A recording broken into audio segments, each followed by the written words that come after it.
Hi hello नमस्कार. आज चमचमीत असं खारं वांगं सगळ्यांना आवडणारं मिठाचं वांगं कसं करायचं ते बघूयात. त्यासाठी काय काय साहित्य लागतं ते पण पाहूयात. तर हे कशाबरोबरही छान लागतं, बाजरीच्या भाकरीबरोबर, ज्वारीच्या भाकरीबरोबर किंवा पोळीबरोबर. तर नक्की करून बघा. आणि आता काय काय साहित्य घेतलं आहे ते पाहूयात.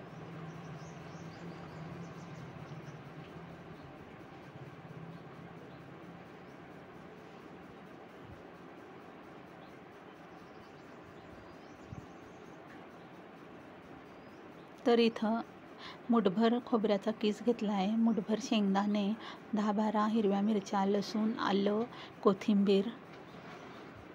वांगे घेतलेत 9-10. वांग्याचं साल काढून मिठाच्या पाण्यात मधोमध चीर पाडायची, आपण भरून कसं करतो तसं.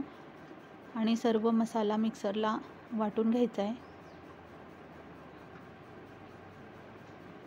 इथं सर्व वांगे मी चिरून घेतली, तर धुवून घेतलीत स्वच्छ.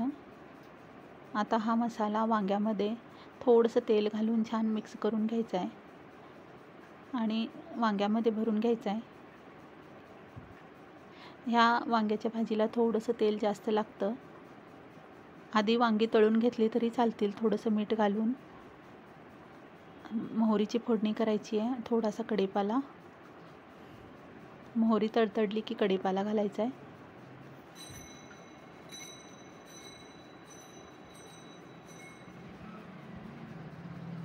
आता इथं आपली मोहरी तडतडली आहे.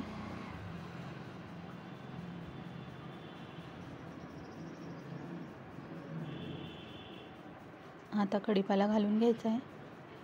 कढीपाला घातला की सर्व भरलेली वांगी घालायची आणि छान थोडीशी हळद आणि मीठ मसाल्यात आपण घातलं आहे.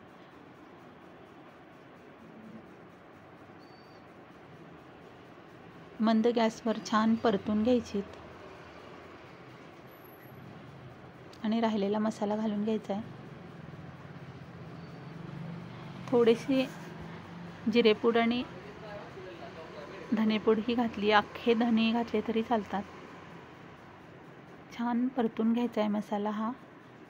आवडत असेल तर थोडासा गरम मसाला घाला, नसेल आवडत असलं तर नाही घातला तरी चालेल.